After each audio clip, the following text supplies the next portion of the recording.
Magandang araw mga kaibigan.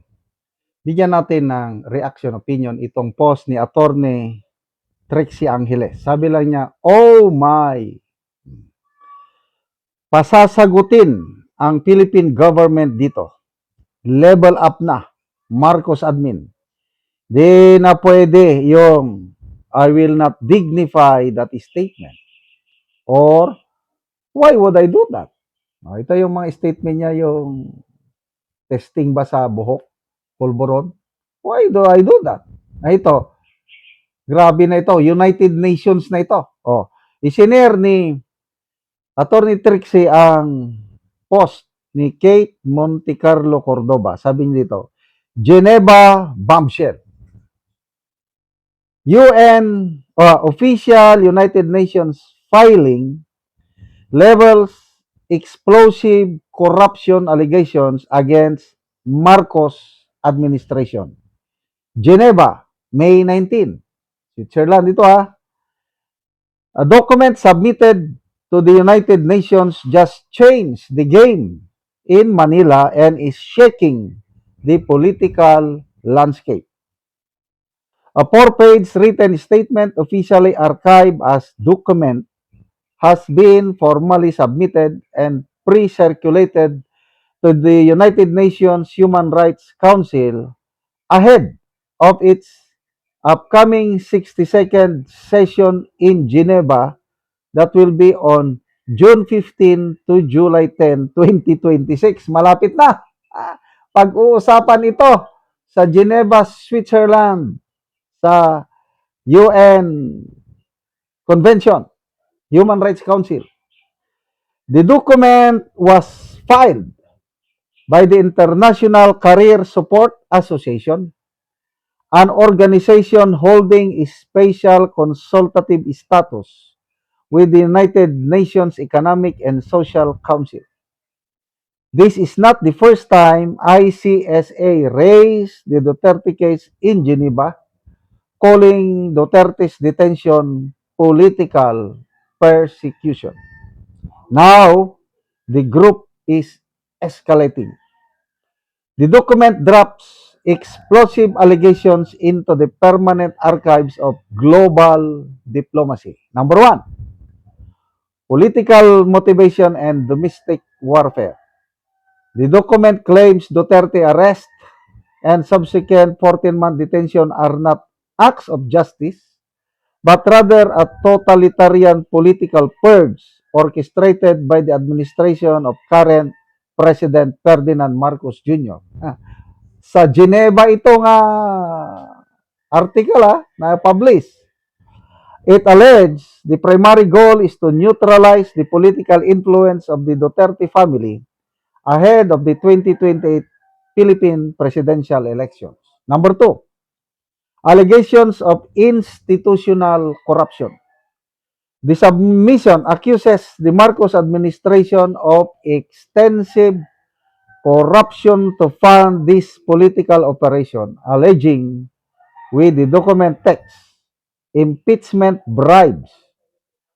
The document explicitly states 20 million pesos were offered to members of the House of Representatives to vote for the impeachment of Vice President Sara Duterte.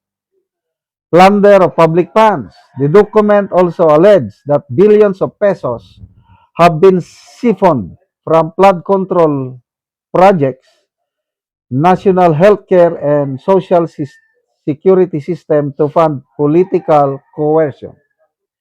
Liquidation of gold reserves.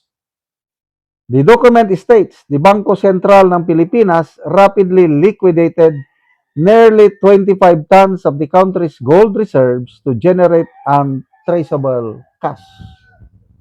Number 3, violations of international law and Rome Statute. The text argues that the ICC's actions violate several core legal principles. Number 1, principle of complementarity. Rome Statute, Article 1.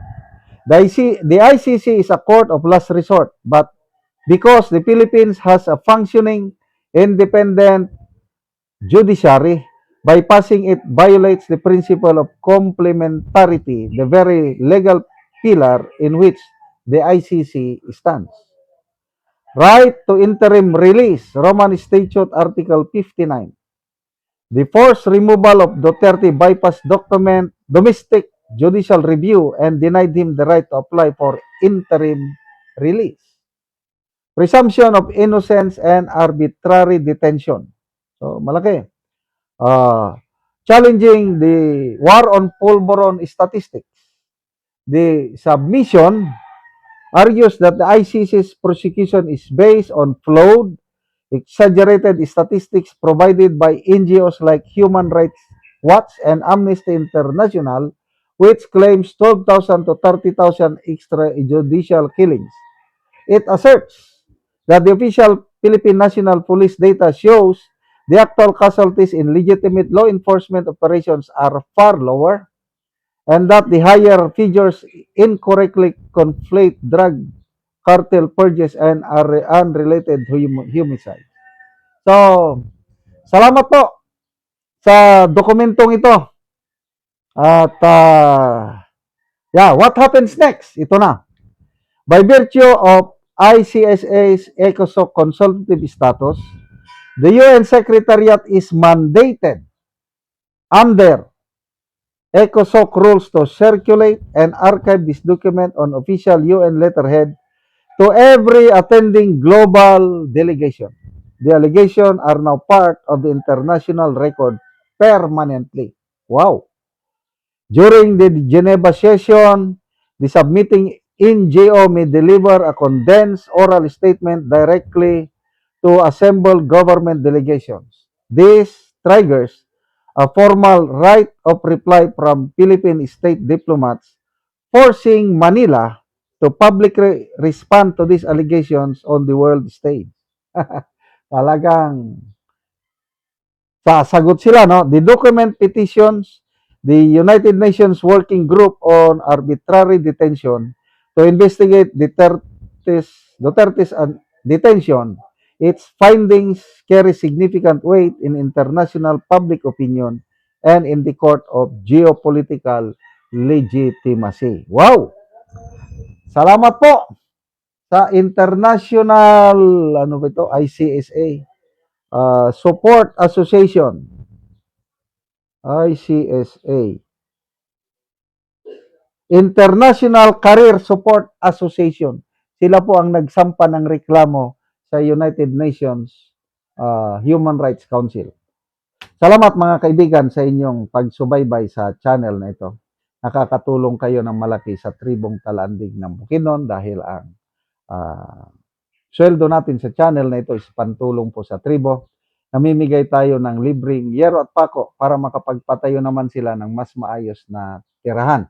So instead na yung usual Talandig housing ang ipakita ko,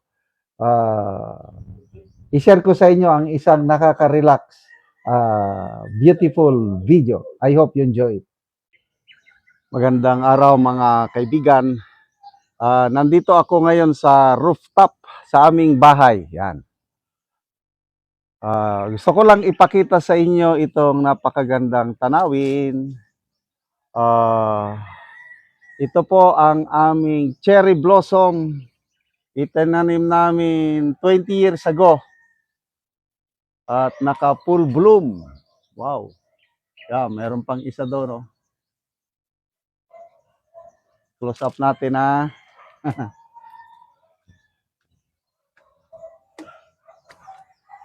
Oh.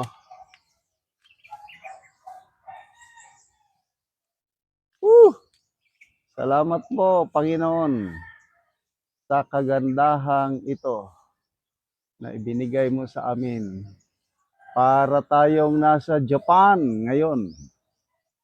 Sakura nila doon. Ito, tawag ko dito, Bukidnon Cherry Blossom dahil galing ito sa Bukidnon. Yun po ang kanyang puno, ano. So that was 20 years ago. Okay. Yung punuan sa malayo,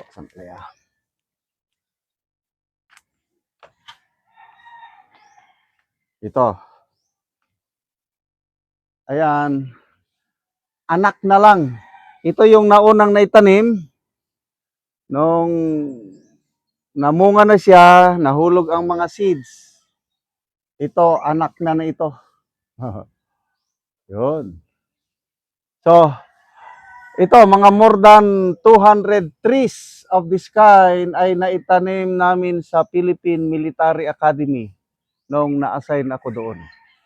Kaya, huwag kayong magtaka, pagpunta nyo sa Philippine Military Academy at makakita ng ganito na cherry blossom, yun po ang galing sa Bukidnon.